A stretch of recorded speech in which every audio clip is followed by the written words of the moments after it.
আপোনালোকে জানে যে ইমান দিনে NPS OPS ৰাজ্য চৰকাৰৰ কৰ্মচাৰীসকলৰ বাবে এটা আলোচনাৰ বিষয়বস্তু আছিল।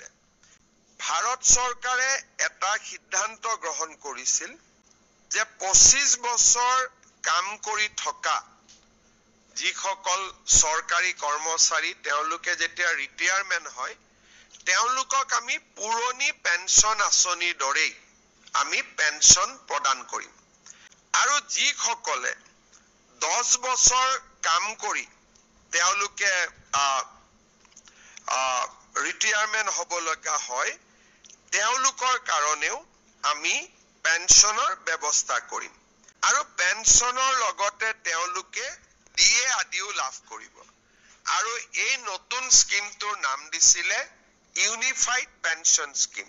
তাৰ মানে OPS আৰু NPS দুইটাৰে সামঞ্জস্য ৰাখি ভাৰত চৰকাৰে চৰকাৰী কৰ্মচাৰীসকলক নিশ্চিতভাৱে পেঞ্চন প্ৰদান কৰিবলৈ ইউনিফাইড পেঞ্চন স্কিম আৰম্ভ কৰিছিল। দেশৰ 4খন ৰাজ্যই ইউনিফাইড পেঞ্চন স্কিম এতিয়ালৈকে গ্ৰহণ কৰিছে। আজি আমাৰ ৰাজ্য চৰকাৰেও এই ইউনিফাইড পেঞ্চন স্কিম অসমৰ চৰকাৰী কৰ্মচাৰীসকলৰ বাবে এডপ্ট কৰে।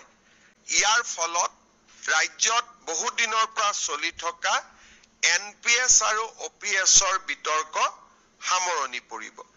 যিসকলে NPSত থাকিব খোজে, বিশেষকৈ যিসকল ডেকা ল'ৰা নতুনকৈ নিযুক্তি হৈছে তেওঁলোকে NPSতে বেনিফিট বেছিকৈ পাব UPSতকৈও। কিন্তু আমি দুইটা অপচন তেওঁলোকৰ বাবে খুলি দিছো যে তেওঁলোকে নিজে বিচাৰিলে NPSতো থাকিব পাৰিব বা তেওঁলোকে UPSতো যাব পাৰিব। UPSলৈকে যোৱা মানে তেওঁলোকে নিশ্চিত পেঞ্চন OPSৰ লোকসকলে যেনেকে পাই আছিলে ওল্ড পেঞ্চন স্কিমৰ UPSত গলে তেওঁলোকে নিশ্চিতভাৱে পেঞ্চন লাভ কৰি থাকিব।